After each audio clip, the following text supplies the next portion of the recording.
Pagi itu sama seperti pagi-pagi lainnya di kediaman Arini dan Bima. Aroma kopi Arabica yang baru diseduh menguar dari dapur, berbaur dengan wangi roti panggang yang diolesi selai srikaya buatan sendiri. Arini, dengan daster sutra yang membalut tubuhnya, bergerak lincah di antara meja marmer dan peralatan masak canggih yang berkilauan. Semua yang ada di rumah ini adalah cerminan dari kesempurnaan. Rumah 2 lantai dengan gaya minimalis modern di kawasan elit, 2 mobil Eropa yang terparkir rapi di garasi, dan taman belakang dengan kolam renang berair biru jernih yang menenangkan. Kehidupan mereka adalah impian banyak orang. Sebuah potret keluarga sukses yang sering menghiasi majalah gaya hidup. Arini tersenyum tipis saat meletakkan piring berisi telur mata sapi setengah matang, sosis panggang, dan roti gandum di atas meja makan. Ia tahu persis bagaimana Bima menyukai sarapannya. Semua harus tertata. Semua harus sempurna. Sama seperti citra yang Bima bangun untuk dirinya sendiri. Bima adalah suaminya. Pria yang ia cintai sejak 5 tahun lalu. Pria yang ia temui sebagai seorang staf marketing biasa dengan mimpi setinggi langit dan dompet setipis kertas. Arini, yang saat itu baru menyelesaikan studinya di luar negeri, jatuh cinta pada ambisi dan semangat Bima. Ia melihat api di mata pria itu. Sebuah dahaga akan kesuksesan yang menurutnya sangat menarik. Dengan latar belakang keluarga Arini yang lebih dari mampu, ayahnya, seorang direktur utama di salah satu grup rumah sakit terbesar di negeri ini, awalnya menentang hubungan mereka. Dia tidak sepadan denganmu, Arini, kata ayahnya kala itu, dengan nada khawatir yang tidak bisa disembunyikan. Tapi cinta Arini lebih besar dari keraguan ayahnya.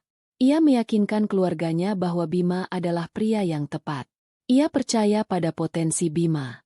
Dan Arini tidak hanya percaya, ia membuktikannya. Ia memberikan segalanya untuk Bima.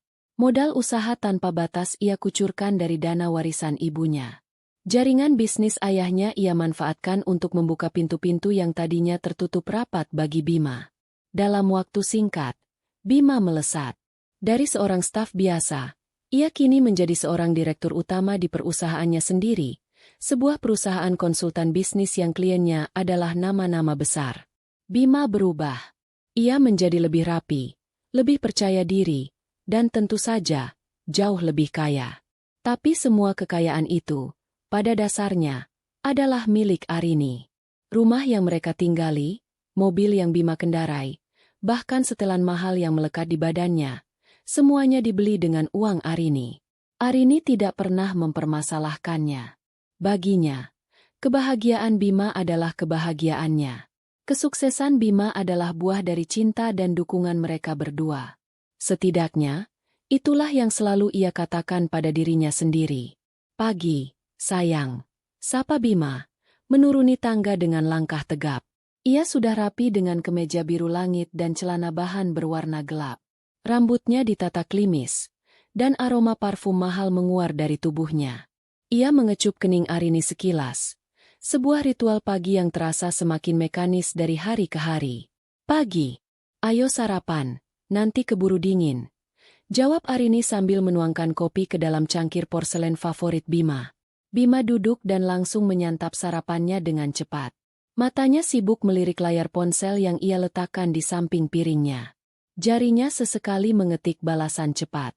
Arini memperhatikannya dalam diam. Belakangan ini, ponsel itu seolah menjadi bagian dari tubuh Bima, tidak pernah lepas dari genggamannya. Layarnya selalu menghadap ke bawah, dan notifikasi pesan seringkali membuat Bima sedikit tersentak sebelum ia dengan cepat membukanya, sedikit menjauhkan layar dari pandangan Arini. Pekerjaan lagi? Tanya Arini, mencoba terdengar santai. Iya. Biasa. Klien baru dari Singapura. Rewelnya minta ampun. Jawab Bima tanpa mengangkat kepala. Proyek besar. Jadi harus ekstra perhatian. Arini mengangguk. Mencoba memaklumi. Ia tahu dunia bisnis memang kejam dan menuntut. Tapi hatinya tidak bisa dibohongi. Ada sesuatu yang terasa berbeda. Bima sering pulang larut malam. Bahkan kadang tidak pulang dengan alasan menginap di apartemen dekat kantor untuk menyelesaikan pekerjaan. Aroma parfum wanita yang samar namun berbeda kadang tercium dari kemejanya saat Arini memasukkannya ke mesin cuci. Ketika Arini menanyakannya, Bima selalu punya jawaban yang logis. Oh, itu mungkin parfum sekretaris klien. Tadi kami rapat di ruangan yang sempit. Atau, aku kan sering bertemu banyak orang, sayang. Jawaban-jawaban itu masuk akal, tapi tidak pernah benar-benar menenangkan hati Arini. Suatu sore, beberapa minggu yang lalu, Arini menemukan sebuah struk pembayaran dari toko perhiasan di dalam saku jas Bima yang akan ia bawa ke Penatu. Sebuah liontin berlian seharga puluhan juta rupiah. Arini mengerutkan kening. Ulang tahunnya masih lama. Ulang tahun pernikahan mereka juga sudah lewat. Ia tidak pernah menerima hadiah itu. Saat ia menanyakannya pada Bima malam itu, wajah Bima sempat tegang sesaat sebelum akhirnya tersenyum lebar. Astaga, kamu menemukannya. Itu kejutan untuk ibu. Sayang, bulan depan kan beliau ulang tahun, kata Bima sambil tertawa, seolah Arini baru saja merusak sebuah rencana besar. Arini merasa bodoh. Tentu saja, untuk ibu mertuanya. Bagaimana ia bisa lupa? Ia ikut tertawa, menertawakan kecurigaannya sendiri. Tapi di dalam hati, ada suara kecil yang berbisik, mengatakan bahwa tawa Bima terdengar sedikit palsu. Nada bicaranya terlalu bersemangat, seolah berusaha terlalu keras untuk meyakinkan. Tapi lagi-lagi, Arini menepis perasaan itu. Ia tidak mau menjadi istri pencemburu yang posesif. Ia percaya pada Bima. Ia harus percaya. Setelah sarapan, Bima bangkit dan merapikan dasinya. Aku berangkat dulu, ya. Malam ini sepertinya aku akan pulang larut lagi. Ada makan malam penting dengan investor. Lagi? Arini tidak bisa menahan nada kecewanya. Bima menghela napas. Wajahnya menunjukkan sedikit kejengkelan. Arini, aku melakukan ini untuk kita. Untuk masa depan kita. Kamu tahu kan betapa pentingnya pertemuan ini? Arini terdiam. Kata-kata, untuk kita, selalu menjadi senjata pamungkas Bima. Kata-kata itu membuat Arini merasa bersalah karena telah meragukan kerja keras suaminya. Ia mengangguk pelan. Iya, aku tahu. Hati-hati di jalan.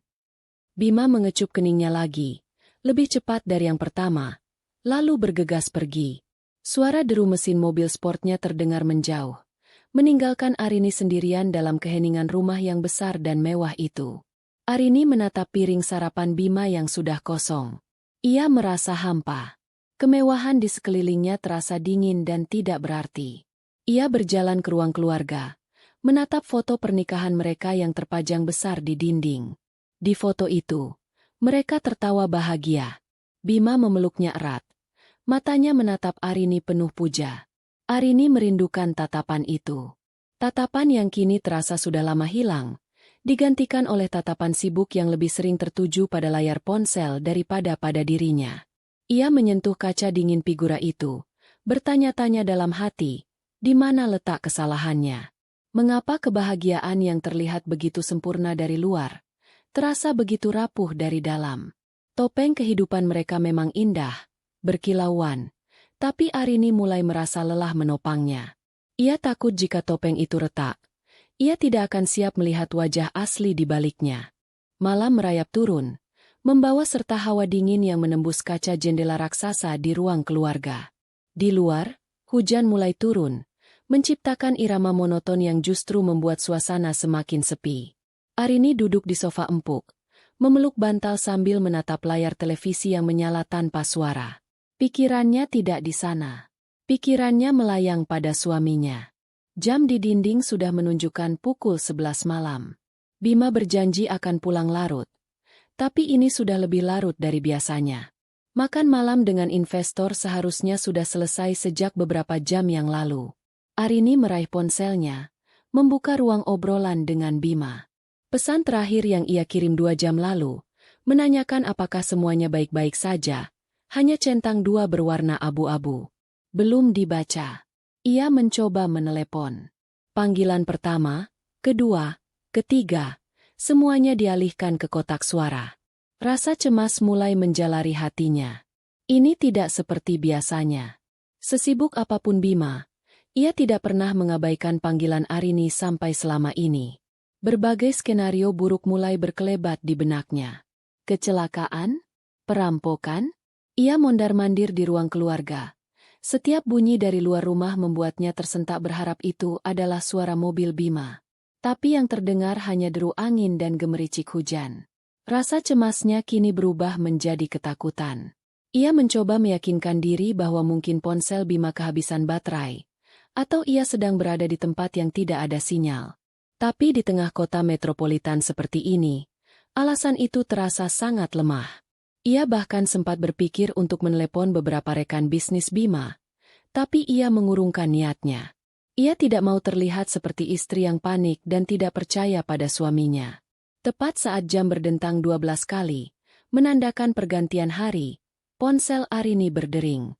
Nama Bima tertera di layar.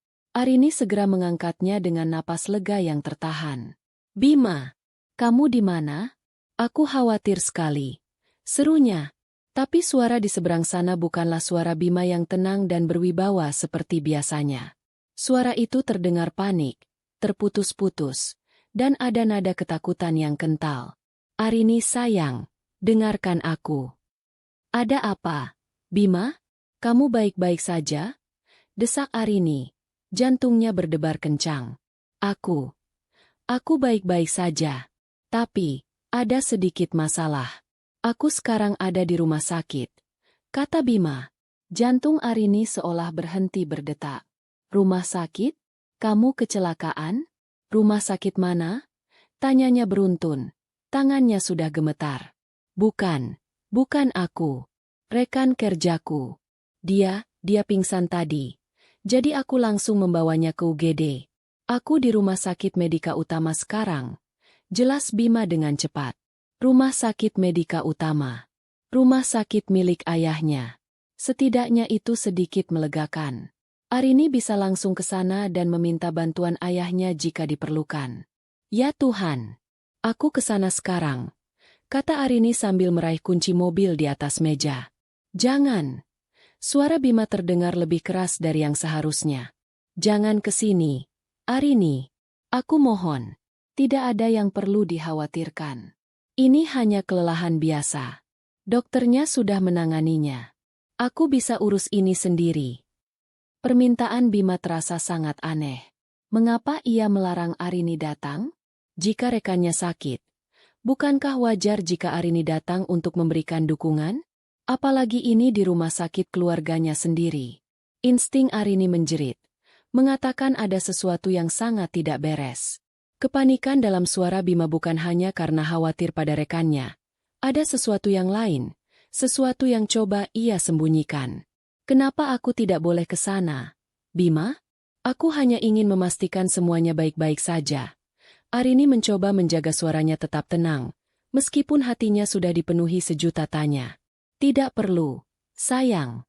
Suasananya sedang kacau di sini. Kamu di rumah saja, ya? Istirahat. Nanti kalau sudah selesai, aku langsung pulang dan ceritakan semuanya. Aku janji," bujuk Bima. Suaranya terdengar memohon. Panggilan itu pun ditutup oleh Bima secara sepihak.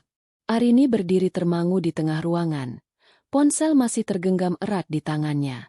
Larangan Bima justru menyalakan api curiga yang selama ini coba ia padamkan. Semua kejanggalan beberapa bulan terakhir kembali berputar di kepalanya seperti potongan film rusak.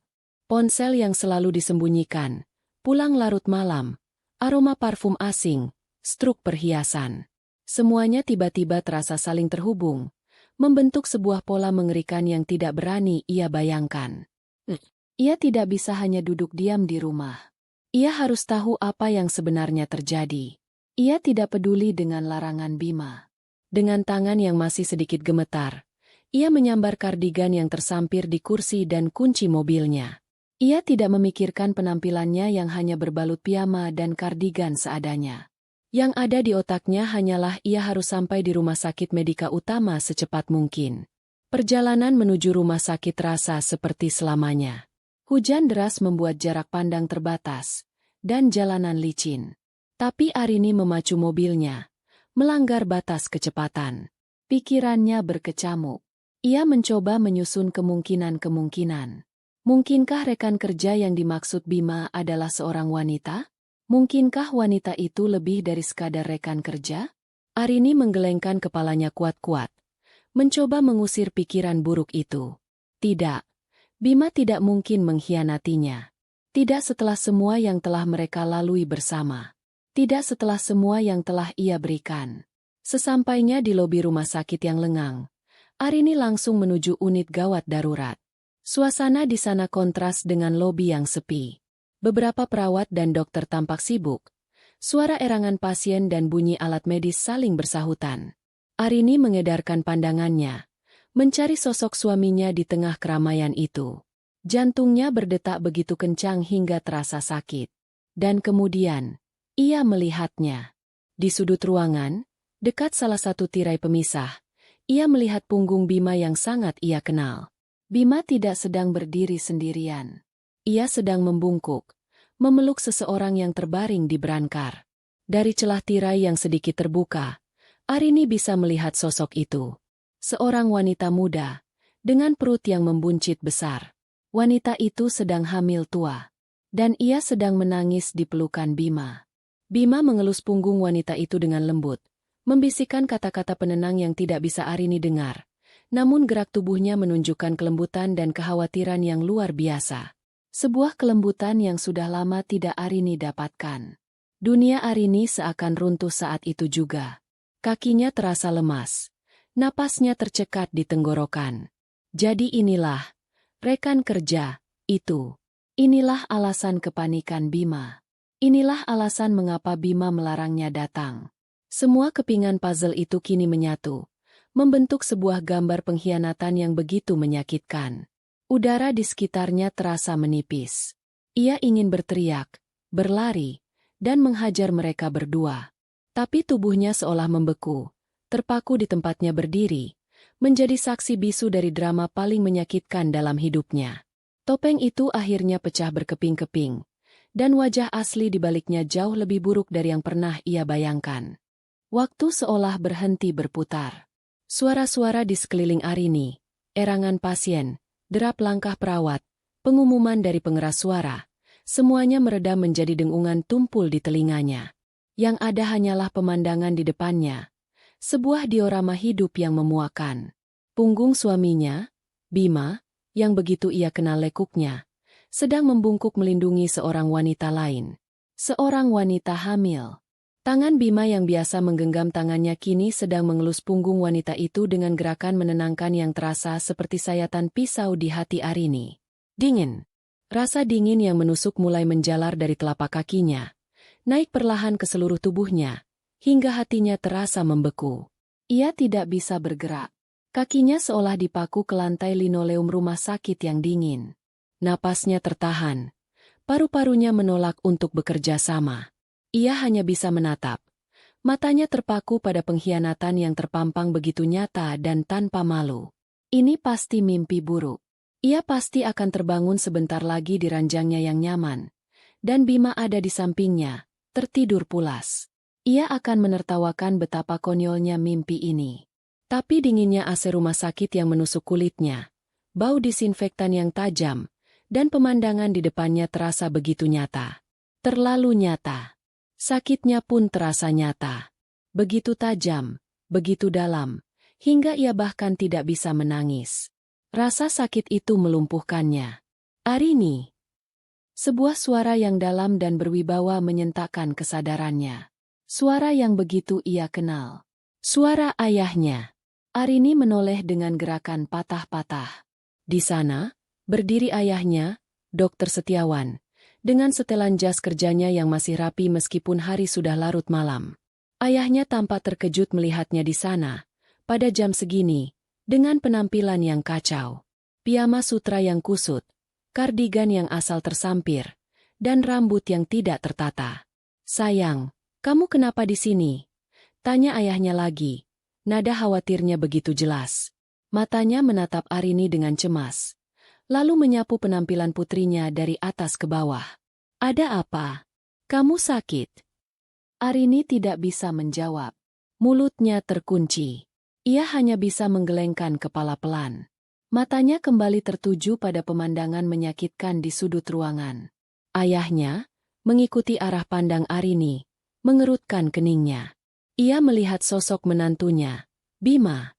Awalnya, ekspresi Dokter Setiawan hanya menunjukkan kebingungan. Apa yang dilakukan Bima di sini selarut ini? Lalu, pandangannya tertuju pada wanita yang sedang ditenangkan Bima. Wanita dengan perut buncit. Wanita yang jelas bukan putrinya. Hening. Keheningan di antara ayah dan anak itu terasa lebih bising dari seluruh kekacauan di UGD. Arini bisa melihat perubahan di wajah ayahnya. Kebingungan itu lenyap seketika, digantikan oleh pemahaman yang datang begitu cepat. Dan setelah pemahaman itu, datanglah sesuatu yang lain. Sesuatu yang dingin dan keras. Rahang ayahnya mengeras, dan sorot matanya yang biasanya hangat kini berubah menjadi setajam pisau bedah. Kemarahan seorang ayah yang melihat putrinya dihancurkan tepat di depan matanya. Tanpa berkata apa-apa lagi, Dokter Setiawan meletakkan tangannya yang kokoh di bahu Arini. Sebuah gestur yang memberikan kekuatan. "Ayo," bisiknya pelan. Namun nadanya tidak menerima bantahan. Ia mulai melangkah, membimbing Arini bersamanya. Setiap langkah terasa berat, seolah mereka berjalan di atas pecahan kaca. Para perawat dan staf rumah sakit yang mengenali direktur mereka menyapa dengan hormat, namun sapaan mereka seolah tidak terdengar. Beberapa dari mereka menatap Arini dengan pandangan ingin tahu, melihat penampilannya yang tidak biasa dan wajahnya yang pucat pasi. Arini merasa seperti sedang berjalan telanjang di tengah keramaian. Rasa malu dan sakit bercampur aduk menjadi satu. Mereka semakin dekat. Kini Arini bisa mendengar suara Bima dengan lebih jelas. "Tenang, ya. Semua akan baik-baik saja. Dokter bilang hanya kontraksi palsu karena kamu kelelahan," bisik Bima pada wanita itu. Saat itulah Bima, mungkin merasakan ada yang mengawasinya, mengangkat kepala. Matanya bertemu dengan mata Arini. Kemudian, matanya beralih dan bertemu dengan mata mertuanya. Dunia Bima runtuh dalam sepersekian detik. Wajahnya yang tadinya penuh perhatian berubah menjadi pucat pasi, seperti mayat. Matanya membelalak ngeri. Bibirnya terbuka tanpa suara. Ia seperti melihat hantu. Ia perlahan melepaskan pelukannya dari wanita itu. Tangannya tergantung canggung di udara. "Ayah, Arini." Suara Bima keluar seperti bisikan serak, penuh keterkejutan dan ketakutan. Dokter Setiawan tidak memedulikan Bima. Tatapannya tertuju pada Arini, seolah memastikan putrinya masih kuat berdiri.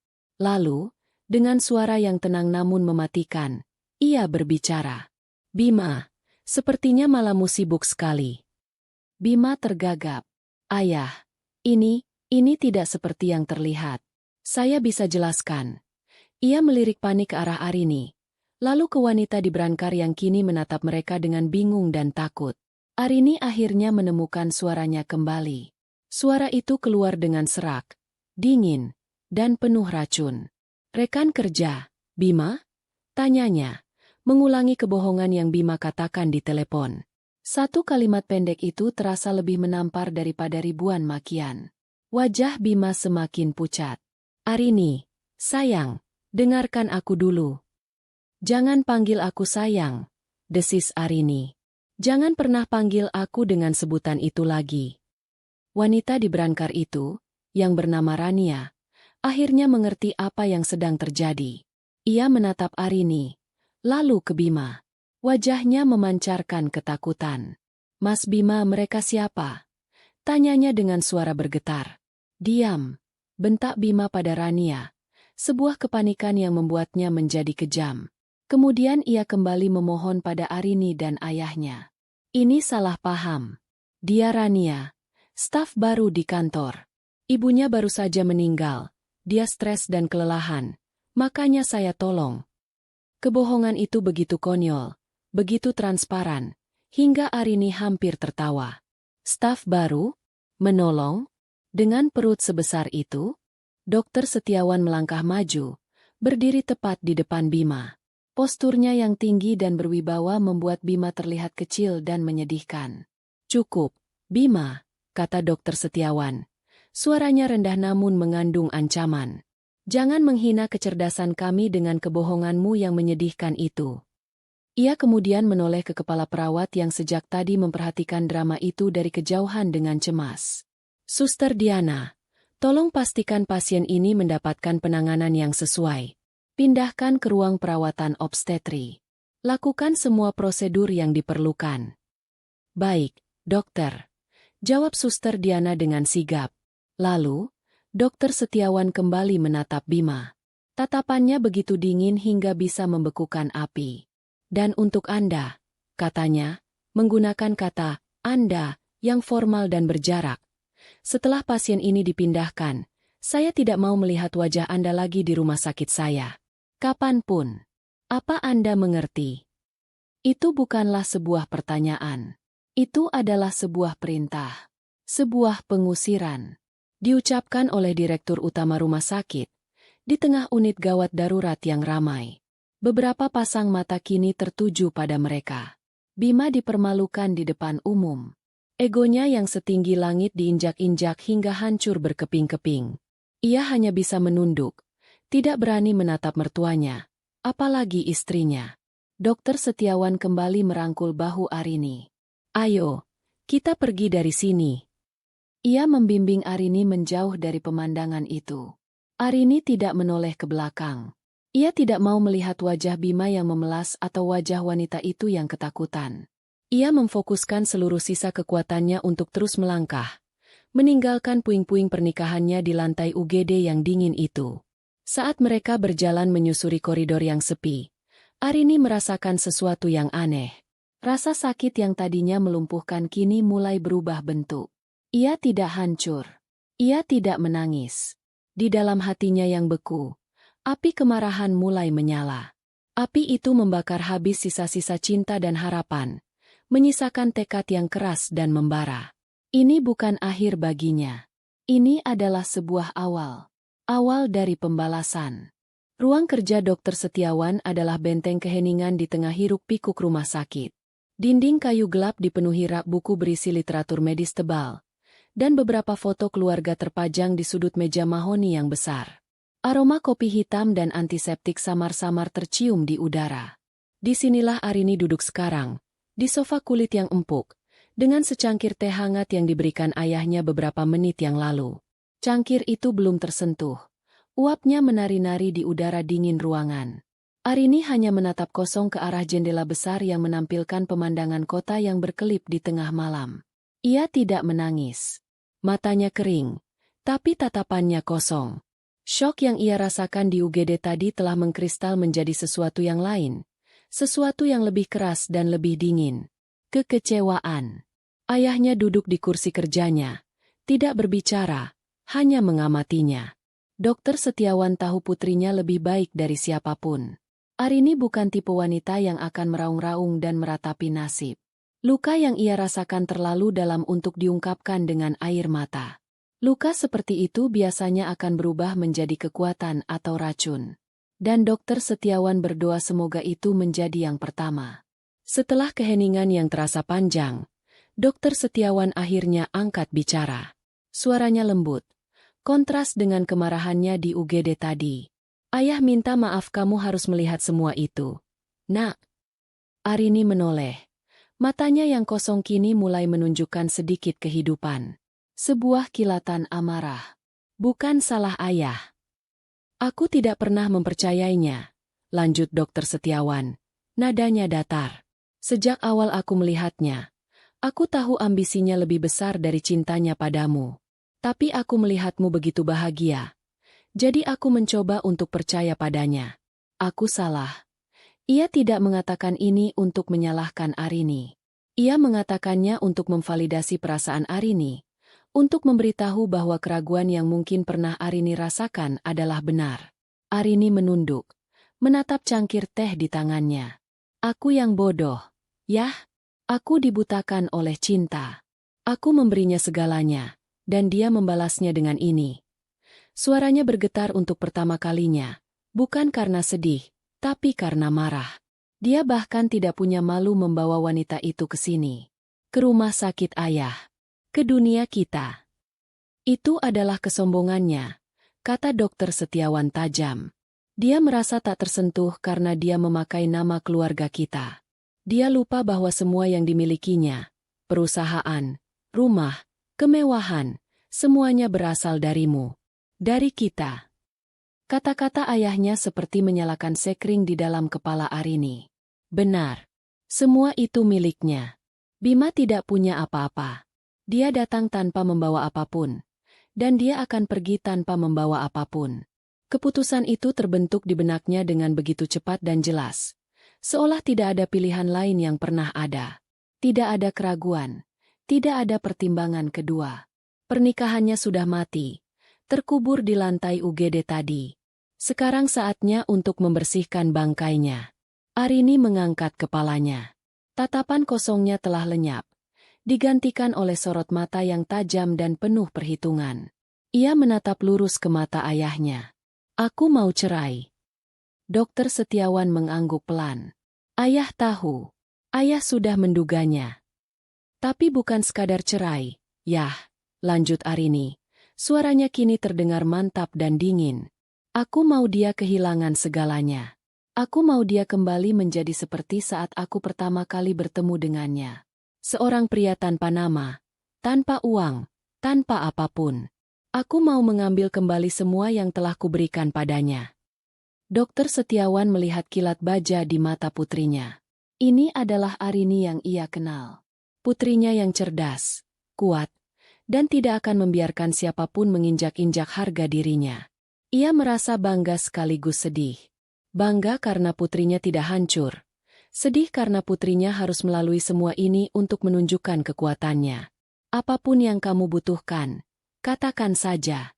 Seluruh sumber daya keluarga kita ada di belakangmu. Aku butuh Pak Rudi, kata Arini, menyebut nama pengacara utama keluarga mereka. Seorang pengacara korporat yang terkenal kejam di ruang sidang. Dokter Setiawan meraih ponselnya, mencari kontak, lalu memberikannya pada Arini. Arini mengambil ponsel itu tanpa ragu. Jarinya menekan tombol panggil. Saat panggilan itu tersambung, Arini tidak membuang waktu untuk berbasa-basi, meskipun saat itu sudah lewat tengah malam. Selamat malam, Pak Rudi. Maaf mengganggu. Ini Arini Setiawan. Terdengar suara serak khas orang baru bangun tidur di seberang sana, yang langsung berubah menjadi waspada. Non Arini? Ada apa? Apa semuanya baik-baik saja? Semuanya tidak baik-baik saja, Pak. Dan saya butuh bantuan Anda. Jawab Arini, suaranya datar tanpa emosi. Saya mau Anda menyiapkan surat gugatan cerai untuk suami saya, Bima Prawira. Siapkan besok pagi. Terdengar keheningan sesaat. Cerai. Nona, Anda yakin? Saya tidak pernah seyakin ini seumur hidup saya, tegas Arini. Dan ada beberapa hal lagi. Semua aset yang terdaftar atas nama saya atau dibeli menggunakan dana dari saya mau kepemilikannya diamankan 100%. Rumah di Permata Hijau, semua kendaraan. Bekukan semua kartu kredit tambahan atas nama dia. Dan yang paling penting, Pak. Arini berhenti sejenak, menarik napas dalam. Perusahaan konsultan yang dia pimpin, PT Adijaya Sentosa. Modalnya 100% dari saya. Saya mau Anda mempersiapkan pengambil alihan penuh. Saya mau rapat umum pemegang saham luar biasa secepatnya. Singkirkan dia dari posisi direktur. Instruksi Arini begitu detail, begitu cepat, dan begitu kejam. Bahkan Dokter Setiawan yang mendengarkannya pun sedikit terkejut dengan betapa terencananya serangan balasan putrinya. Ini bukan lagi masalah hati yang terluka. Ini sudah menjadi perang.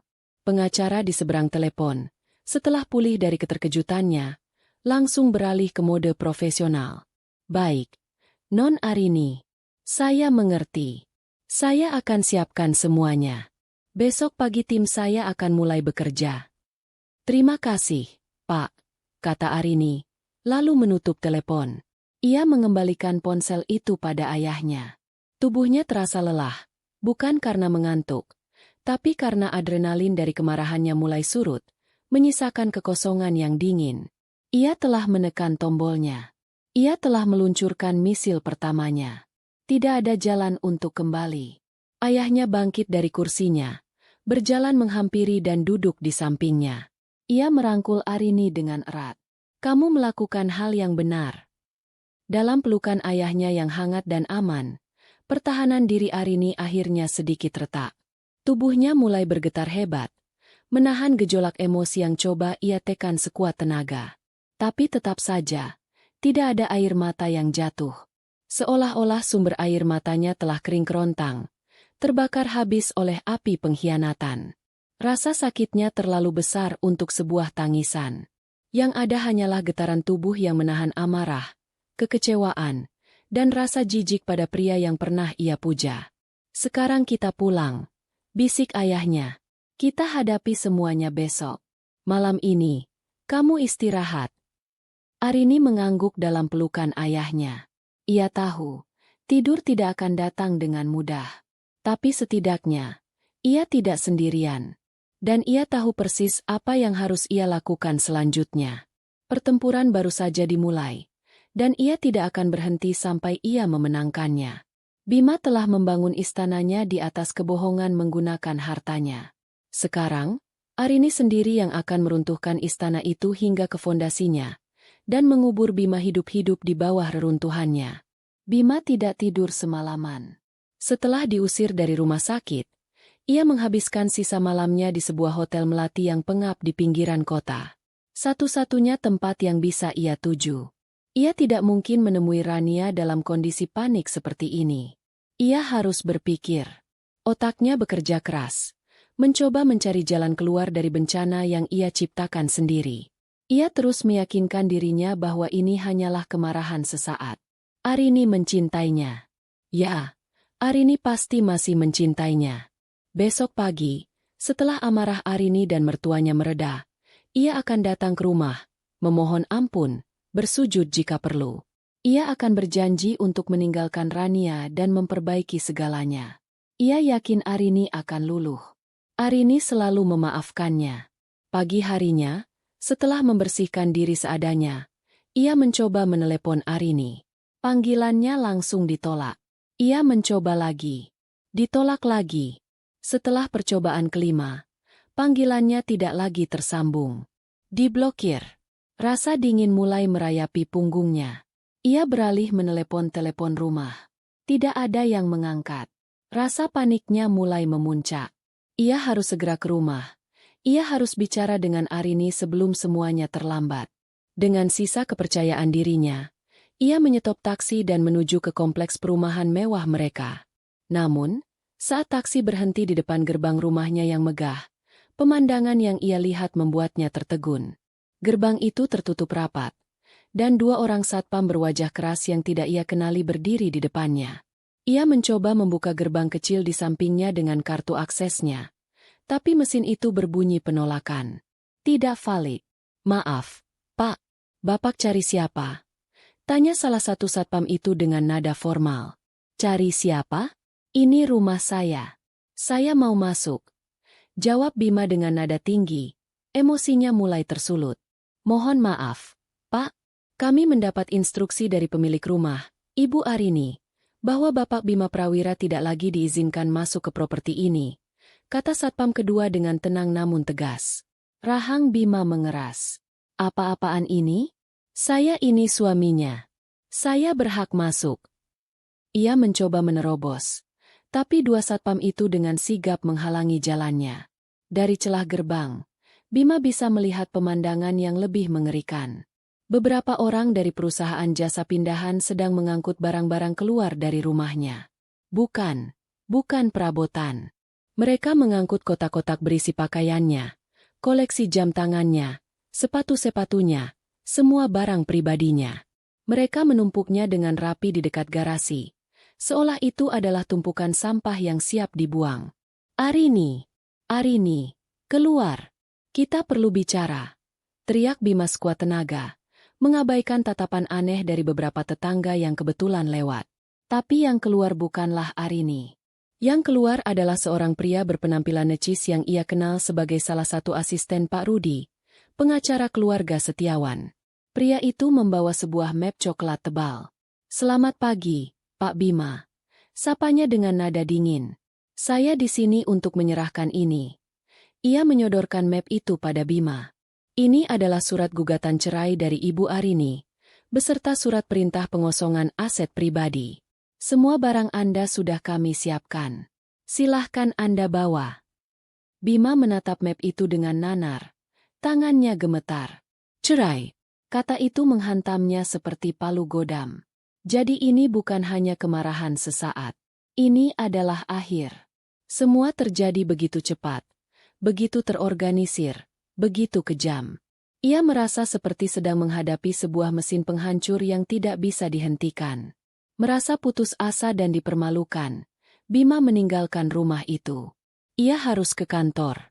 Setidaknya di sana ia masih punya kuasa. Ia masih seorang direktur utama. Ia akan menggunakan uang perusahaan jika perlu. Dengan sisa uang tunai di dompetnya, ia naik taksi lain menuju gedung perkantoran mewah di pusat kota, tempat PT Adijaya Sentosa berada. Menara yang menjadi simbol kesuksesannya. Ia melangkah masuk ke lobi dengan angkuh, mencoba mempertahankan sisa-sisa wibawanya.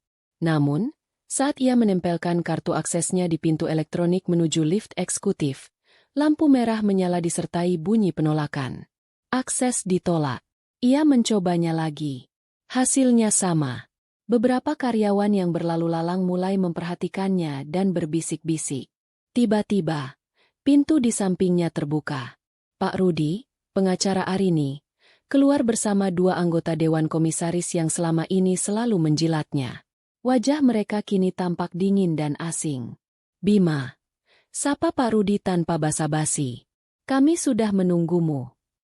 Mereka membawanya ke sebuah ruang rapat kecil, bukan ruang direktur miliknya yang luas. Di atas meja sudah ada setumpuk dokumen.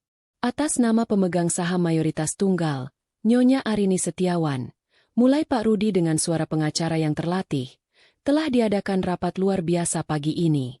Hasilnya, Dewan Komisaris secara aklamasi memutuskan untuk memberhentikan Anda dari posisi Direktur Utama PT Adijaya Sentosa, efektif sejak saat ini juga. Jantung Bima serasa diremas. Apa? Kalian tidak bisa melakukan ini. Aku yang membangun perusahaan ini. Anda salah. Sela salah satu anggota dewan, pria tua yang dulu sering ia ajak main golf. Anda menjalankannya. Tapi yang membangunnya adalah dana 100% dari keluarga Setiawan. Dan kini, pemilik dana itu mengambil kembali miliknya. Pak Rudi mendorong sebuah kotak kardus kosong ke arah Bima. Anda diberi waktu 15 menit untuk mengemasi barang-barang pribadi Anda dari meja kerja Anda. 2 orang petugas keamanan akan mengawal Anda. Setelah itu, Anda dilarang untuk menginjakkan kaki di gedung ini lagi. Rasa panas menjalar ke wajah Bima. Ini adalah puncak dari penghinaan. Diantar seperti seorang pencuri, di perusahaan yang pernah ia pimpin. Dengan langkah gontai, ia mengikuti petugas keamanan ke ruang kerjanya yang megah. Para stafnya menatapnya dengan campuran rasa kasihan dan ingin tahu. Ia tidak berani menatap mereka. Dengan tangan gemetar, ia memasukkan beberapa bingkai foto, sebuah piala penghargaan, dan beberapa barang pribadi lainnya ke dalam kotak kardus. Semua terasa surreal. Baru kemarin ia duduk di kursi empuk itu, menandatangani kontrak bernilai miliaran. Hari ini, ia diusir hanya dengan sebuah kotak kardus. Setelah selesai, ia digiring keluar melalui lobi. Semua mata tertuju padanya. Ia merasa telanjang. Saat ia melangkah keluar dari pintu kaca gedung, pukulan terakhir datang menghantamnya. Mobil sport hitam kesayangannya, hadiah dari Arini 2 tahun lalu, sedang diangkut ke atas sebuah truk derek.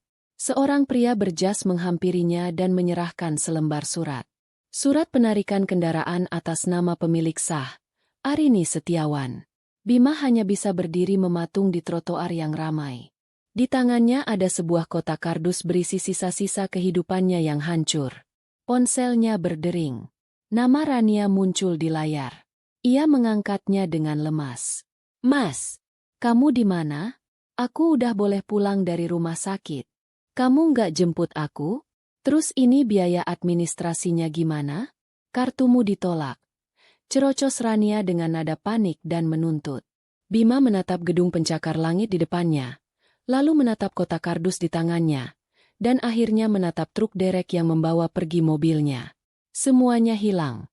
Dalam waktu kurang dari 24 jam, ia telah jatuh dari puncak dunia ke dasar jurang yang paling dalam. Ia bukan siapa-siapa lagi. Ia kembali menjadi Bima yang dulu, seorang pria miskin tanpa apa-apa. Bedanya, kini ia memiliki beban baru, seorang wanita hamil yang menunggunya, dan masa depan yang tampak lebih gelap dari malam terpekat sekalipun. Beberapa minggu berlalu sejak hari penghakiman itu. Rumah megah yang tadinya terasa dingin dan hampa, kini mulai terasa seperti rumah lagi bagi Arini. Ia telah melakukan ritual pembersihan.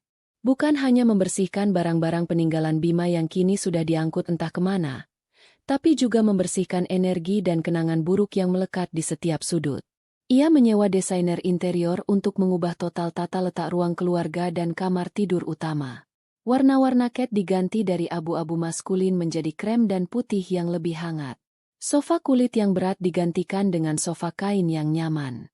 Ia ingin menghapus jejak Bima dari kehidupannya, dimulai dari ruang pribadinya. Setiap hari, ia akan membuka semua jendela, membiarkan udara segar dan sinar matahari masuk, seolah sedang mengusir sisa-sisa kegelapan masa lalunya. Kemarahannya belum sepenuhnya padam. Sesekali, saat ia sendirian di malam hari, rasa sakit dan pengkhianatan itu masih terasa menusuk. Tapi Arini menolak untuk tenggelam di dalamnya. Ia mengubah kemarahan itu menjadi bahan bakar. Bahan bakar untuk memulai kembali hidupnya, untuk membuktikan pada dirinya sendiri dan pada dunia bahwa ia lebih dari sekadar istri yang teraniaya. Ia adalah Arini Setiawan, dan ia akan membangun kembali dunianya sendiri. Untuk menyibukkan diri, ia kembali aktif di Yayasan Setiawan Harapan, yayasan amal milik keluarganya yang berfokus pada kesehatan anak-anak kurang mampu. Pekerjaan yang sempat ia tinggalkan karena terlalu sibuk mendukung karir Bima. Kini, ia mencurahkan seluruh waktu dan tenaganya di sana. Ia turun langsung ke lapangan, mengunjungi panti asuhan, dan mengawasi program bantuan di bangsal anak Rumah Sakit Medika Utama. Melihat senyum anak-anak yang ia bantu memberikan ketenangan yang tidak pernah ia dapatkan dari kemewahan materi.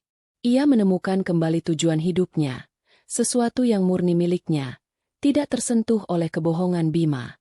Suatu siang, setelah rapat evaluasi program di rumah sakit, ayahnya mengajaknya makan siang di sebuah kafe kecil yang tenang di dalam kompleks rumah sakit. "Kamu terlihat lebih baik, Nak," kata Dokter Setiawan sambil tersenyum tulus. "Ada cahaya lagi di matamu." Arini tersenyum kecil. "Aku merasa lebih baik, Yah. Sibuk ternyata obat yang paling manjur." Saat mereka sedang berbincang, seorang pria berjas dokter putih menghampiri meja mereka.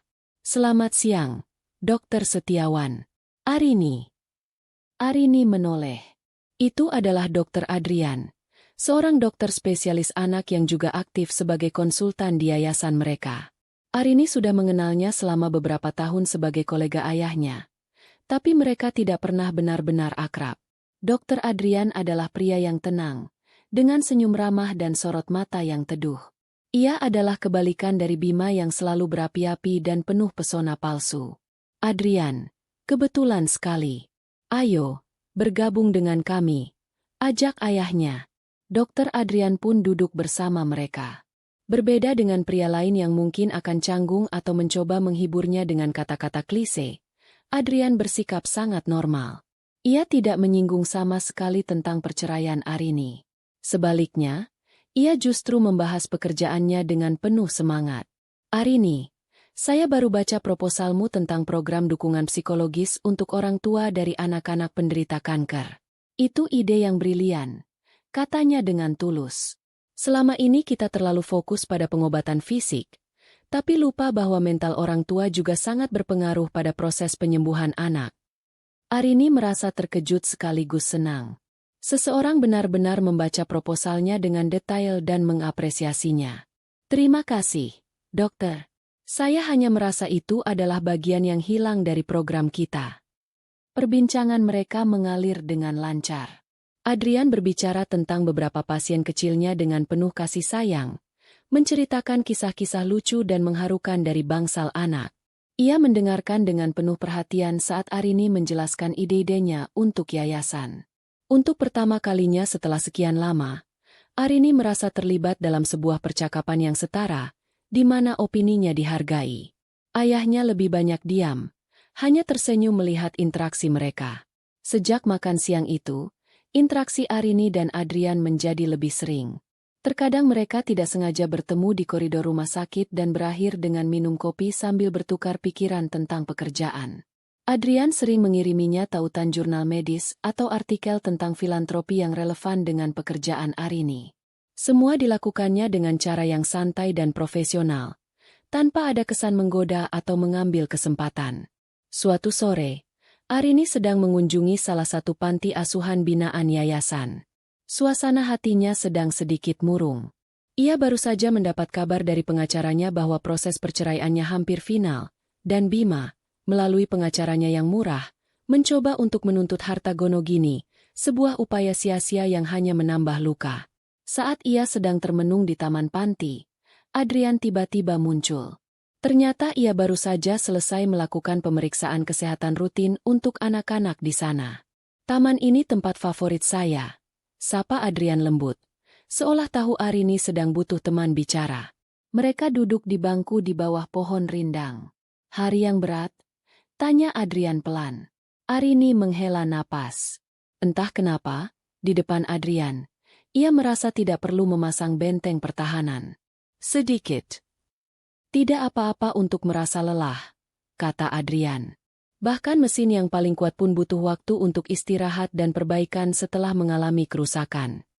Kata-katanya sederhana, tapi tepat sasaran. Ia tidak mengatakan, "Kamu harus kuat," atau "lupakan saja semua itu." Ia memvalidasi perasaannya. Ia mengerti. "Saya hanya tidak mengerti," bisik Arini, lebih pada dirinya sendiri. Bagaimana seseorang bisa membuang begitu saja cinta dan kepercayaan yang sudah dibangun bertahun-tahun demi sesuatu yang sesaat? Adrian terdiam sejenak, menatap anak-anak yang sedang bermain di kejauhan. "Terkadang, orang tidak membuang sesuatu karena mereka tidak menghargainya," katanya bijak. "Tapi karena mereka memang tidak pernah benar-benar memilikinya sejak awal. Mereka hanya meminjamnya, memakainya untuk kepentingan diri sendiri sampai mereka menemukan mainan baru. Yang salah bukan pemberinya, Arini.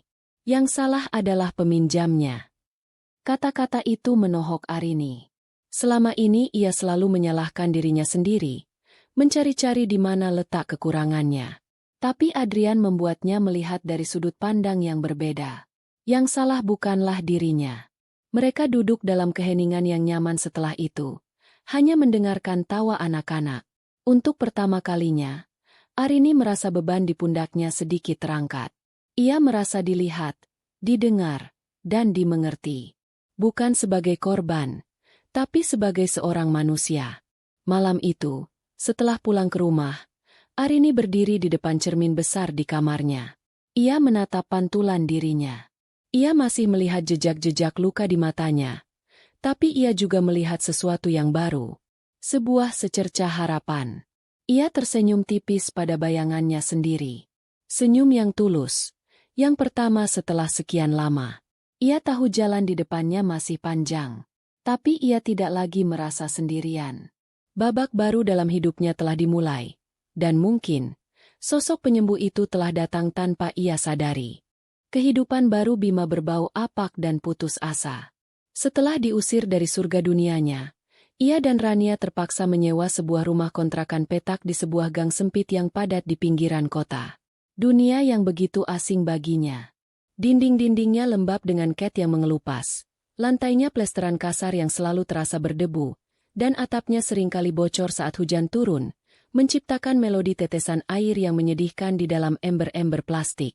Kemewahan rumah Arini yang beraroma terapi bunga lili kini digantikan oleh bau campuran dari selokan yang mampet dan asap masakan tetangga yang menusuk hidung.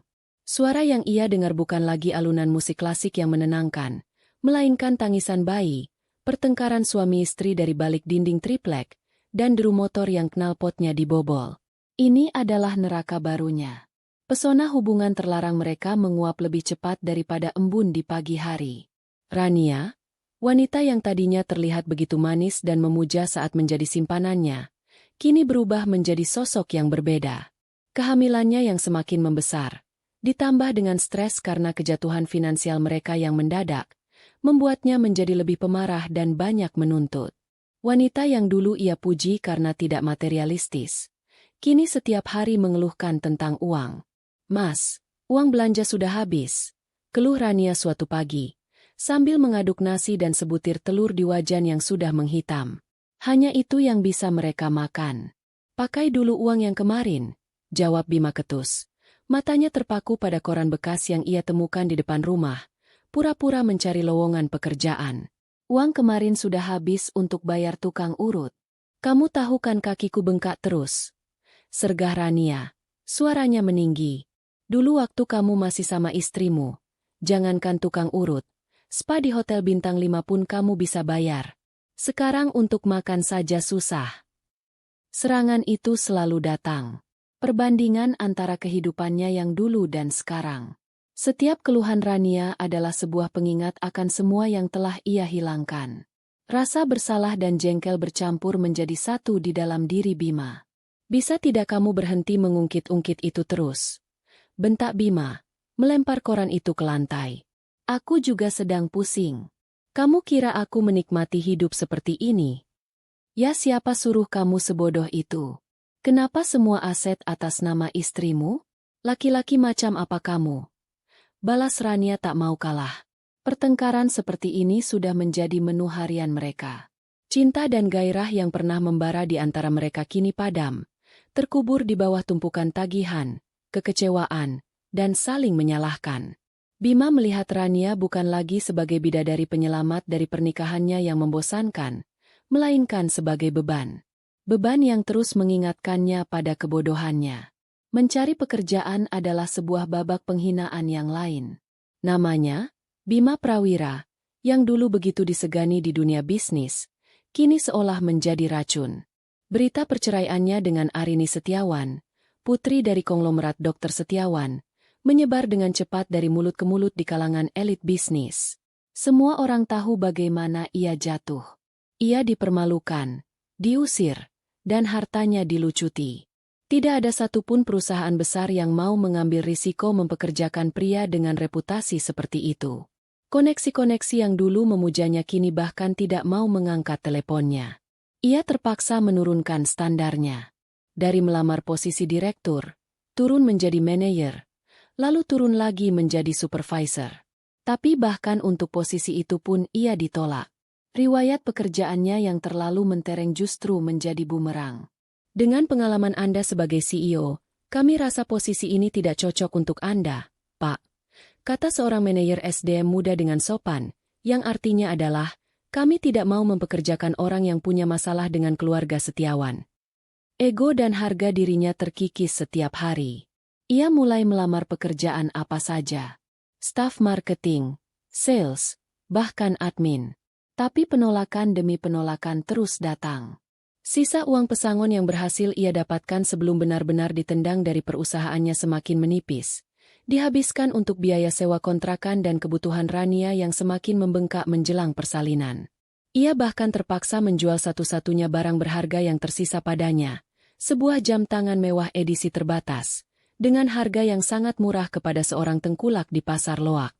Uang itu terasa membakar tangannya. Uang dari hasil menjual kenangan kejayaannya.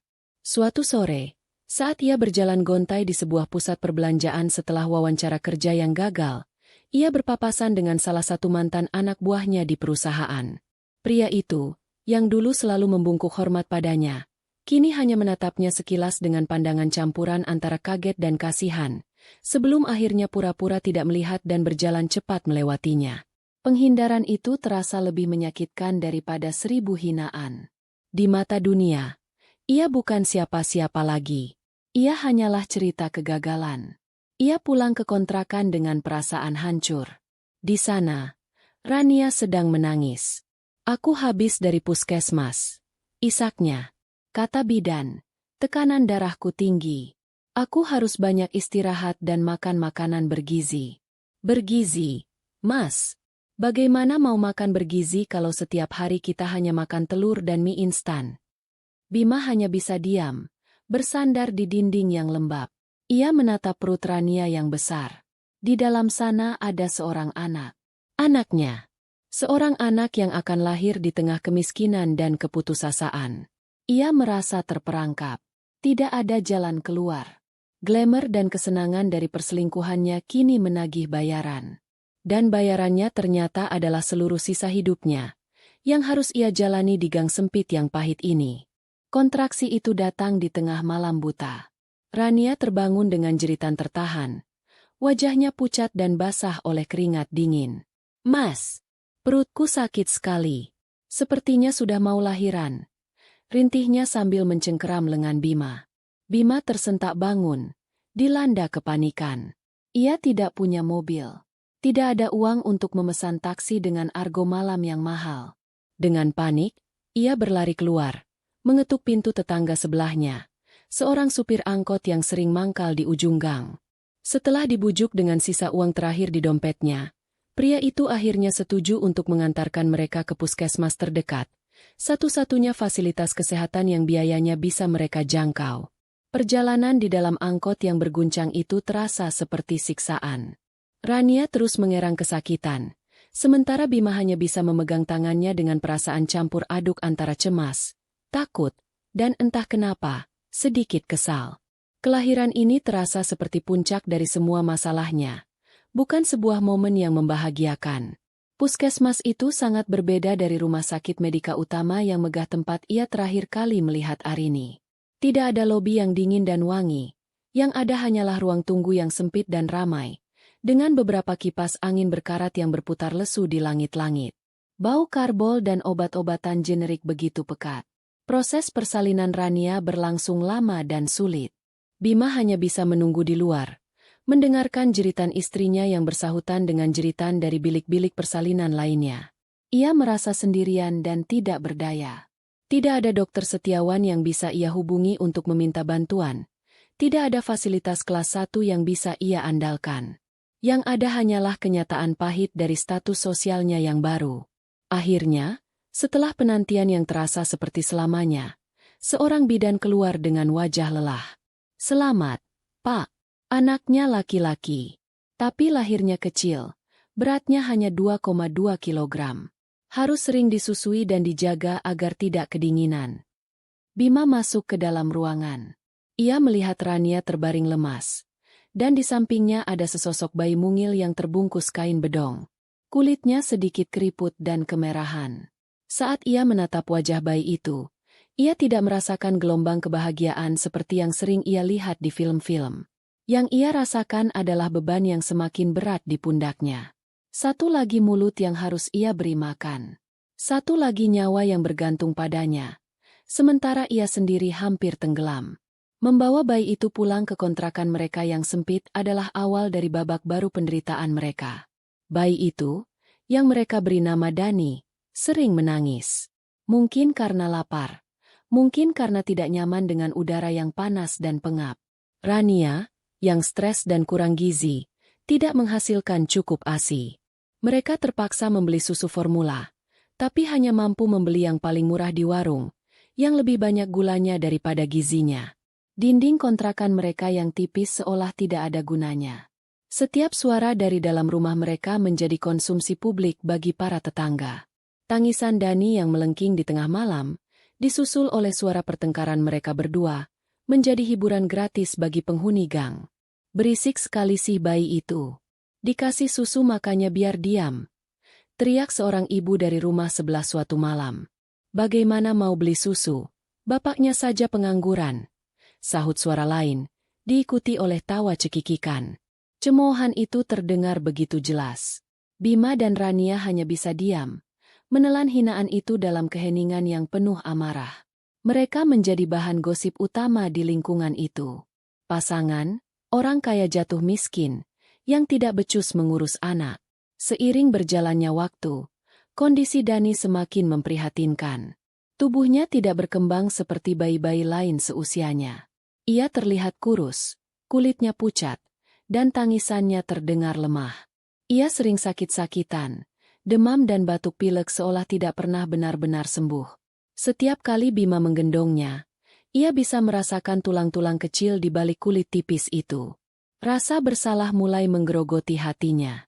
Ini adalah anaknya, darah dagingnya, tapi ia gagal memberikannya kehidupan yang layak. Suatu sore, saat Rania sedang mencoba menenangkan Dani yang rewel di teras depan, sekelompok ibu-ibu tetangga yang sedang ngerumpi di warung seberang menatap ke arah mereka sambil berbisik-bisik. "Lihat deh, kasihan ya anak itu. Kurus kering begitu. Pasti kurang gizi," kata salah satu dari mereka. Suaranya sengaja dikeraskan. "Ya iyalah, bapaknya kerja serabutan.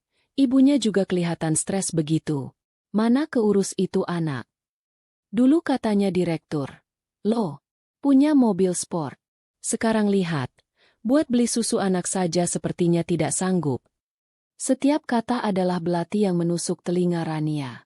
Ia segera membawa Dani masuk ke dalam rumah, membanting pintu dengan keras. Air matanya bercucuran. "Aku benci hidup seperti ini, Mas. Aku malu. Semua orang menghina kita, menghina anak kita," isaknya. Bima hanya bisa memeluknya dengan canggung. Ia tidak punya kata-kata untuk menenangkan. Karena semua yang dikatakan para tetangga itu adalah kebenaran. Kelahiran Dani, yang seharusnya menjadi anugerah, justru terasa seperti sebuah kutukan. Sebuah cermin hidup yang setiap hari memantulkan kegagalan dan kehancurannya. Anak itu bukan lagi hanya sebuah beban, tapi juga simbol dari dosanya. Simbol dari karma yang kini harus ia tanggung seumur hidupnya. 1,5 tahun telah berlalu sejak badai itu menghancurkan pernikahan Arini. Waktu, dibantu oleh kesibukan dan kehadiran orang-orang yang tulus peduli, telah menjadi penyembuh yang handal. Arini telah berubah. Ia bukan lagi wanita naif yang menyerahkan seluruh dunianya untuk seorang pria. Ia telah menemukan dunianya sendiri. Di bawah kepemimpinannya, Yayasan Setiawan Harapan berkembang pesat, meluncurkan beberapa program baru yang inovatif dan berhasil menggalang dana yang signifikan. Ia menjadi sosok yang dihormati di bidang filantropi, bukan karena nama belakangnya, tapi karena kerja keras dan idenya yang cemerlang. Kemarahan yang dulu membara di hatinya kini telah menjadi bara api yang hangat, memberinya energi untuk terus maju, bukan untuk membakar masa lalu. Hubungannya dengan Adrian pun tumbuh secara organik, seperti tanaman rambat yang kuat namun tidak tergesa-gesa. Mereka tidak pernah secara resmi menyatakan berpacaran. Hubungan mereka terjalin melalui serangkaian momen-momen kecil yang bermakna. Melalui secangkir kopi di sela-sela pekerjaan, makan siang yang panjang diisi dengan diskusi tentang kasus-kasus anak yang menyentuh hati, dan sore hari yang dihabiskan bersama di panti asuhan, tertawa bersama anak-anak. Adrian tidak pernah mencoba untuk menggantikan Bima. Ia tidak pernah membanjirinya dengan hadiah-hadiah mewah atau janji-janji muluk. Sebaliknya, ia memberinya sesuatu yang jauh lebih berharga, ruang untuk menjadi dirinya sendiri, telinga untuk mendengarkan tanpa menghakimi, dan bahu untuk bersandar saat ia merasa lelah. Adrian mencintai Arini dengan cara yang tenang dan dewasa. Ia jatuh cinta pada kecerdasan Arini saat mereka berdebat tentang strategi yayasan. Ia jatuh cinta pada belas kasih Arini saat melihatnya memeluk seorang anak penderita leukemia. Ia jatuh cinta pada kekuatannya, pada bagaimana Arini mengubah lukanya menjadi kebaikan untuk orang lain. Bagi Adrian, Arini adalah wanita yang utuh, bukan wanita yang patah dan perlu diselamatkan. Malam itu, Adrian mengajaknya makan malam. "Bukan untuk pekerjaan," katanya di telepon dengan nada sedikit geli. "Hanya kita berdua." Ia membawa Arini bukan ke restoran Prancis yang megah atau hotel bintang 5 yang sering dikunjungi para sosialita. Ia membawanya ke sebuah restoran kecil di puncak sebuah bukit, dengan taman terbuka yang menghadap langsung ke kerlip lampu kota di bawahnya. Tempat itu sederhana, romantis, dan jauh dari keramaian. Hanya ada beberapa meja yang tersebar di antara tanaman-tanaman hias, dan alunan musik jazz yang lembut mengalun di udara. Mereka makan sambil berbincang ringan. Tentang hari mereka, tentang sebuah buku yang baru mereka baca, tentang film yang ingin mereka tonton. Suasana begitu nyaman dan mudah. Arini merasa bisa bernapas lega. Ia tidak perlu menjadi siapa-siapa. Tidak perlu menjaga citra. Ia bisa menjadi Arini, dengan semua tawa dan kelelahannya. Setelah makan malam, Adrian mengajaknya berjalan-jalan di taman kecil di samping restoran. Di atas mereka, langit malam begitu cerah, dipenuhi taburan bintang yang tak terhitung jumlahnya. Mereka berhenti di sebuah gazebo kayu yang sunyi. "Arini," panggil Adrian lembut. Suaranya terdengar sedikit berbeda dari biasanya. Ia berbalik menghadap Arini. Tangannya meraih kedua tangan Arini dan menggenggamnya dengan hangat. "Aku sudah lama ingin mengatakan ini, tapi aku menunggu waktu yang tepat. Menunggu sampai aku yakin kamu benar-benar siap untuk melangkah ke depan. Bukan karena kamu kesepian atau butuh pelarian, tapi karena kamu memang menginginkannya." Jantung Arini mulai berdebar sedikit lebih cepat. "Aku sudah mengenalmu cukup lama," lanjut Adrian. Matanya menatap Arini dengan dalam dan tulus. "Aku melihatmu saat kamu berada di puncak kebahagiaanmu. Dan aku juga melihatmu saat kamu berada di titik terendah. Dan di setiap versi dirimu, aku selalu melihat wanita yang luar biasa. Wanita yang kuat, cerdas, dan punya hati yang lebih luas dari langit di atas kita ini. Arini, aku jatuh cinta padamu. Aku jatuh cinta pada caramu tertawa, pada kerutan di dahimu saat kamu berpikir keras, pada semangatmu saat bicara tentang anak-anak di yayasan. Aku jatuh cinta pada semuanya." Ia berhenti sejenak, mengambil napas dalam-dalam. "Aku tahu masa lalumu tidak mudah. Aku tidak akan pernah memintamu untuk melupakannya, karena itu adalah bagian dari perjalanan yang membuatmu menjadi dirimu yang sekarang. Aku hanya ingin bertanya, apakah kamu mau mengizinkanku untuk menjadi bagian dari masa depanmu?" Dengan gerakan perlahan, Adrian berlutut dengan satu kaki. Ia mengeluarkan sebuah kotak bludru kecil dari sakunya. Saat ia membukanya, sebuah cincin dengan berlian sederhana namun berkilau indah memantulkan cahaya bintang. "Aku tidak bisa menjanjikan kehidupan yang sempurna tanpa masalah," katanya dengan suara bergetar menahan emosi. "Tapi aku berjanji akan selalu jujur padamu. Aku berjanji akan selalu menjadi rekan setimu, menghadapi suka dan duka bersamamu. Aku berjanji akan menghormatimu, mendukung mimpimu, dan membangun sebuah rumah yang penuh dengan tawa dan kedamaian, bukan hanya kemewahan. Arini Setiawan, maukah kamu menikah denganku?" Air mata akhirnya mengalir di pipi Arini. Tapi ini bukan air mata kesakitan atau kekecewaan seperti dulu. Ini adalah air mata kelegaan, kebahagiaan, dan rasa syukur yang meluap.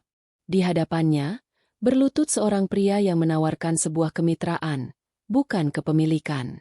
Seorang pria yang mencintai jiwanya, bukan statusnya. Seorang pria yang melihat semua bekas lukanya dan tidak takut, malah ingin membantu merawatnya. Dengan suara serak yang bahagia, ia menjawab, "Iya, iya, aku mau, Adrian."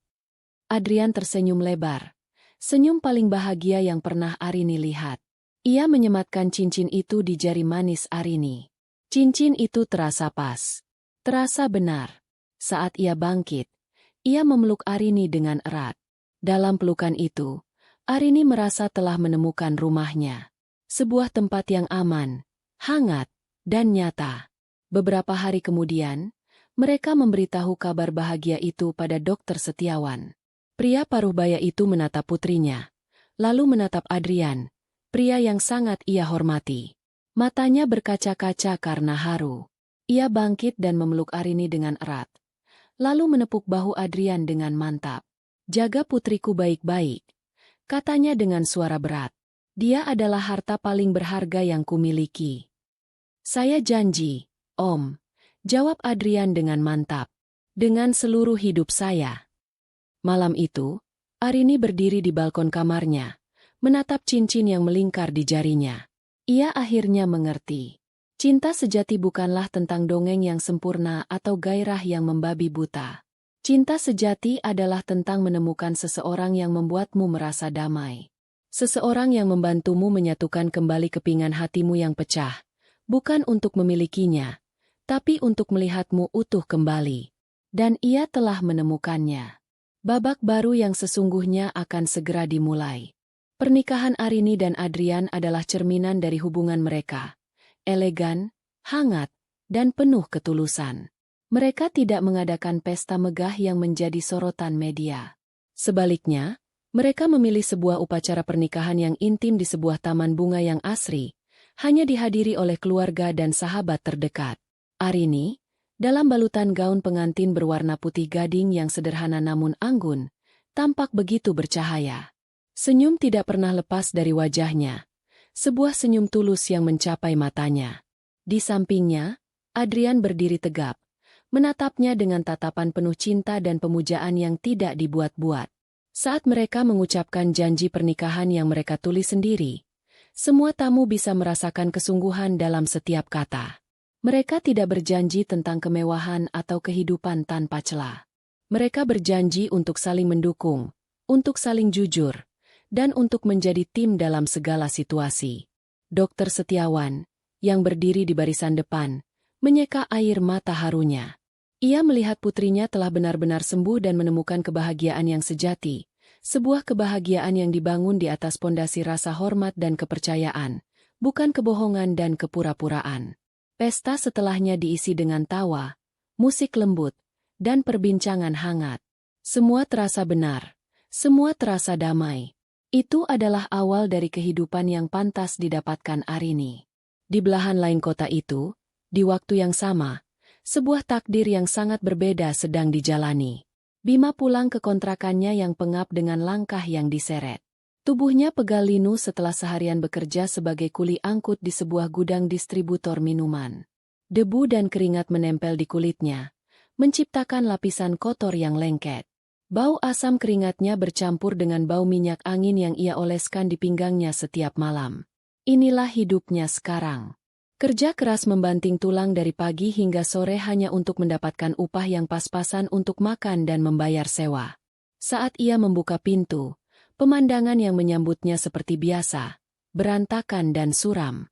Pakaian kotor menumpuk di sudut, piring-piring kotor tergeletak di dekat bak cuci, dan bau susu basi menguar di udara. Rania sedang duduk di lantai, menyuapi Dani, putra mereka yang kini berusia hampir 2 tahun, dengan bubur encer. Dani terlihat lebih kecil dari anak seusianya. Ia kurus, matanya cekung, dan gerakannya lesu. Ia hanya menatap kosong bubur yang disuapkan ke mulutnya, tanpa antusiasme. "Dari mana saja kamu? Ini sudah malam," semprot Rania tanpa menoleh. Nada suaranya selalu tajam dan penuh tuduhan. "Kerja. Kamu pikir aku dari mana? Main golf?" balas Bima sinis. Ia melempar tasnya ke lantai dan merebahkan diri di atas tikar pandan. "Ini uang untuk hari ini," katanya sambil mengeluarkan beberapa lembar uang lecek dari sakunya dan melemparnya ke dekat Rania. "Hanya cukup untuk beli beras dan telur."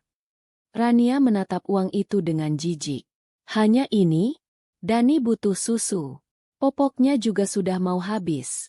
Obat batuknya juga. Lalu aku harus bagaimana lagi?" teriak Bima.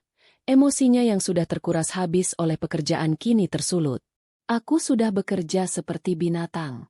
Apa kamu pikir uang bisa jatuh dari langit?" "Ini semua salahmu," jerit Rania. Kini air matanya mulai mengalir. "Kalau saja kamu tidak sebodoh itu dulu, kita tidak akan hidup seperti ini. Anak kita tidak akan menderita seperti ini. Kamu laki-laki tidak berguna." "Dan kamu," balas Bima, bangkit duduk dengan mata menyala. "Kamu pikir aku mau hidup begini? Kamu yang terus merengek minta ini itu saat kita masih berselingkuh. Kamu yang membuatku mengambil risiko. Kamu sama saja, hanya menginginkan hartaku. Setidaknya aku tidak meninggalkanmu. Karena kamu tidak punya pilihan lain." Pertengkaran mereka semakin menjadi-jadi. Suara mereka saling membentak, memenuhi ruangan sempit itu dengan racun kebencian dan penyesalan. Dani, yang ketakutan, mulai menangis. Tangisannya terdengar lemah dan menyedihkan. Tiba-tiba, dinding triplek kontrakan mereka digedor dengan keras dari sebelah. "Woi, berisik. Bisa diam tidak? Kasihan itu anak kalian dengar kalian ribut terus kayak anjing sama kucing," teriak suara seorang pria dari sebelah. Hinaan itu membungkam mereka berdua. Bima merasa wajahnya panas karena malu. Ia merasa muak. Muak dengan semuanya. Dengan napas yang memburu, ia bangkit dan berjalan keluar, membanting pintu di belakangnya. Ia duduk di sebuah bangku reot di depan kontrakan, di tengah gang yang gelap dan berbau got. Beberapa tetangga yang masih terjaga menatapnya sekilas dengan pandangan mencemooh sebelum kembali ke urusan mereka. Ia mendengar bisik-bisik mereka. Itu dia, si mantan direktur. Kasihannya, hidupnya hancur. Salah sendiri, kena karma. Bima menundukkan kepalanya, menyembunyikan wajahnya di antara kedua telapak tangannya yang kasar dan kapalan. Dari dalam rumah, ia masih bisa mendengar tangisan putranya yang memilukan. Tangisan itu seperti sebuah vonis yang terus-menerus mengingatkannya akan kegagalannya sebagai seorang ayah, sebagai seorang pria. Ia telah memiliki segalanya, istri yang mencintainya, kekayaan yang melimpah, status sosial yang terhormat. Tapi ia membuang semuanya demi sebuah kesenangan sesaat yang fana. Kini, ia tidak memiliki apa-apa. Hanya kemiskinan, hinaan, dan penyesalan abadi yang akan menemaninya seumur hidup. Di langit malam yang sama, di bawah bintang-bintang yang sama yang menyaksikan lamaran Adrian, Bima hanya bisa menatap kegelapan nasibnya yang ia ciptakan dengan tangannya sendiri. Tidak ada jalan kembali. Inilah akhir dari ceritanya.